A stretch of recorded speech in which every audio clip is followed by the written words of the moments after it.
జూబ్లీహిల్స్ ఉప ఎన్నికల ఫలితాలు హోరాహోరీగా కొనసాగుతున్నాయి. ఓవైపు బీఆర్ఎస్, మరోవైపు కాంగ్రెస్. ఇప్పటి వరకు విడుదలైన ఫలితాల్లో ఇటు కాంగ్రెస్ పార్టీ ముందంజలో ఉంది. సో మాట్లాడదాం కాంగ్రెస్ పార్టీ నాయకులతోని. అన్న, ఇప్పటి వరకు విడుదలైన రౌండ్లలో కాంగ్రెస్ పార్టీ ఆధిక్యంలో ఉంది. గెలుపు అవకాశాలు ఎట్లా ఉన్నాయి అసలు? తప్పకుండా మేము జూబ్లీహిల్స్ ఉప ఎన్నికల ప్రచారం డే 1 నుంచే చెప్పినాము. జూబ్లీహిల్స్ నియోజకవర్గంలో కాంగ్రెస్ పార్టీ అభ్యర్థి నవీన్ యాదవ్ గారు గెలవబోతా ఉన్నాడు బ్రహ్మాండమైన మెజార్టీతో.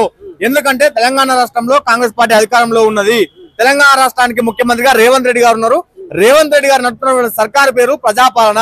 ఈ ప్రజాపాలనలో యావత్ మంది తెలంగాణ ప్రజలకు కాంగ్రెస్ పార్టీ ఎన్నికలప్పుడు ఇచ్చినటువంటి ఒక్కొక్క హామీలు ఒక్కొక్కరుగా నెరవేరుతా ఉన్నాయి. సంక్షేమ పథకాలు ఏదైతే లబ్ధిదారులకు నేరుగా ఏ పైరవిదారులకు రూపాయి ఇవ్వకుండా, ప్రభుత్వ అధికారుల దగ్గర మొరపెట్టుకోకుండా, ప్రభుత్వ కార్యాలయాల చుట్టూ తిరగకుండా నేరుగా పేదోడి ఇంటికి చేరుతున్నాయనే ఉద్దేశంతో తెలంగాణ రాష్ట్రంలోని ఈ జూబ్లీహిల్స్ ఉప ఎన్నికల్లో కాంగ్రెస్ పార్టీ గెలుస్తుందని చెప్పి మేము తెలియజేసినాము. ఇక్కడ కేవలం స్వల్ప ఆధిక్యంలోనే ఉన్నారు. ఒకవేళ మీరు ప్రభుత్వ పథకాలు ఇంప్లిమెంట్ చేసినట్టుంటే మంచి మెజారిటీ వచ్చేది కదా. కేవలం స్వల్ప ఆధిక్యంతో ఎలా ఉన్నారు? స్వల్ప ఆధిక్యం ఏం లేదు. మేము ముందు నుంచే చెప్పినాము. 15,000 ఓట్ల నుంచి 20,000 ఓట్ల మెజారిటీతో నవీన్ యాదవ్ గారు గెలుస్తా ఉన్నారు అని చెప్పి మేము తెలియజేసినాము. ఇది మా సిట్టింగ్ స్థానం కాదు. మేము ఎప్పుడో పీజీఆర్ తోని మాత్రమే మా కాంగ్రెస్ పార్టీ అప్పుడు ఇక్కడ ఉండే. ఆ తర్వాత మా కాంగ్రెస్ పార్టీ ఇక్కడ కొద్దిగా డౌన్ అయ్యింది.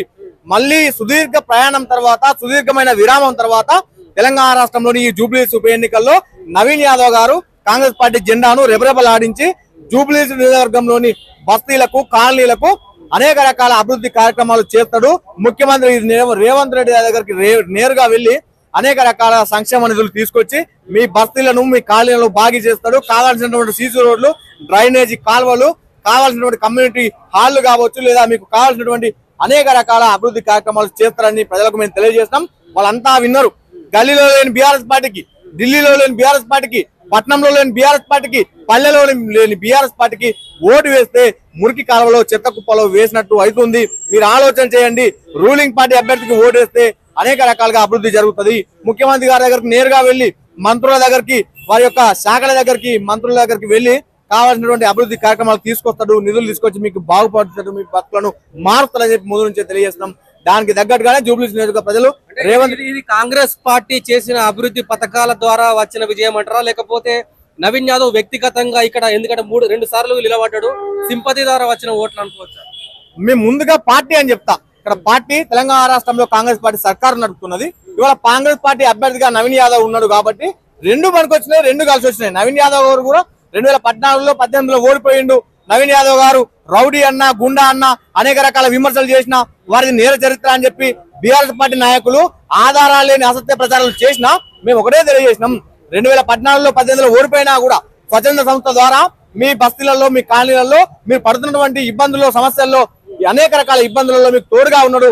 మీ పెద్ద కొడుకు లెక్క ఉండి మీకు స్వచ్ఛంద సంస్థ పేరుతో అనేక రకాల సాయం చేసిండు. అలాంటి వ్యక్తి ఎమ్మెల్యేగా గెలిస్తే తప్పకుండా కాంగ్రెస్ పార్టీ సర్కార్లో మీ జూబ్లీహిల్స్ నియోజకవర్గంలోని బస్తీలు, కాలనీలు బాగుపడతాయి. మీకు కావాల్సినటువంటి అభివృద్ధి జరిగి తీరుతుంది. తెలంగాణ రాష్ట్రంలో జూబ్లీహిల్స్ మరో రోల్ మోడల్ గా మారుతుందని చెప్పి మేము తెలియజేసినాం. అంటే ఇది ఊహించిన గెలిపేనా, లేకపోతే తగ్గపోరు ఉంటుందని మీరు కూడా తగ్గపోరు ఎందుకుంటది? బీఆర్ఎస్ పార్టీ ఏడుంది? ఇవాళ చెప్పినట్టు గల్లే లేపాయి, ఢిల్లీ లేపాయి, పట్నం లేకపోయి, పల్లె లేకపోయి, ఏడలేని బీఆర్ఎస్ పార్టీకి ఎందుకు అవకాశం ఇస్తారు? ఇలా బీఆర్ఎస్ పార్టీకి ఎమ్మెల్యేలు ఉన్నారు, ఏమైనా అభివృద్ధి చేస్తుండ్రా? లేదా 2 పర్యాలు రూలింగ్ పార్టీలో ఉన్నటువంటి మాగంటి గోపీనాథ్ గారు ఏం అభివృద్ధి చేసిండు?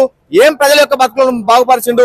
కేటీఆర్ యొక్క సంఖలో పిల్లి లెక్క ఉన్నాడు, లేదా కేసీఆర్ జేబులో పెన్ను లెక్క ఉన్నాడు తప్ప ఎప్పుడు కూడా ప్రజల యొక్క సమస్యలు వినాలి, అనేక రకాలుగా అభివృద్ధి కార్యక్రమాలు చేయాలని చెప్పి ఎక్కనాడు కూడా ఇంట్లో నుంచి బయటకు వచ్చింది లేదు. పేద ప్రజల యొక్క సమస్యల్లో పాలు పంచుకున్నది లేదు. అందుకే తెలంగాణ రాష్ట్రంలో రేవంత్ రెడ్డి గారు 2 ఏళ్ల సర్కారుకు రెఫరెండంగా మేము తెలియజేసినాం. తెలంగాణ రాష్ట్రంలో ఇవాళ మేము ఆనాడు 9.5 ఏళ్లుగా లేనటువంటి రేషన్ కార్డులు ఇచ్చినాము, ఇంద్రమ్మ ఇల్లు ఇచ్చినాము, నిరుద్యోగులకు 65,000 ఉద్యోగాలు ఇచ్చినాము. మేము మా పార్టీ సంక్షేమ పథకాలు ఏదైతే ఆనాడు ఎన్నికల ప్రచారంలో చెప్పినట్టుగా బీసీ రిజర్వేషన్ సంబంధించి కార్యక్రమాలు మేము ముందుగా వడవడిగా చేసినాము. ఇవాళ కేంద్ర ప్రభుత్వం దగ్గర పెండింగ్ గా ఉంది. ఎన్నో ఏళ్లుగా పెండింగ్ లో ఉన్నటువంటి ఎస్సీ రిజర్వేషన్ చేసినాము. ఇవాళ పేదోరికి అనేక రకాలుగా మేము 2 లక్షల లోపు రుణమాఫీ చేసినాం. రైతులకు 6,000 రైతు భరోసాను ఇస్తున్నాము. అనేక రకాలుగా కార్మికులకు కూడా 12,000 రూపాయలు నెలకు మేము ఆ ఇంద్రమ్మ ఆత్మీయ భరోసా పేరుతో ఇస్తా ఉన్నాం. ఇవన్నీ ప్రజలు సంక్షేమ పథకాలు ఇవాళ పట్ల ప్రజలు ఈ సంక్షేమ పథకాల పట్ల తప్పకుండా ఆకర్షితులై తెలంగాణ రాష్ట్రంలో కాంగ్రెస్ పార్టీకి ఇవాళ జూబ్లీస్ ఎన్నికల్లో పట్టం కడతారని చెప్పి మేము ముందు నుంచి చెప్తా ఉన్నాం. ఆ మాట నిజమైందని చెప్పి తెలియజేస్తా ఉన్నాం.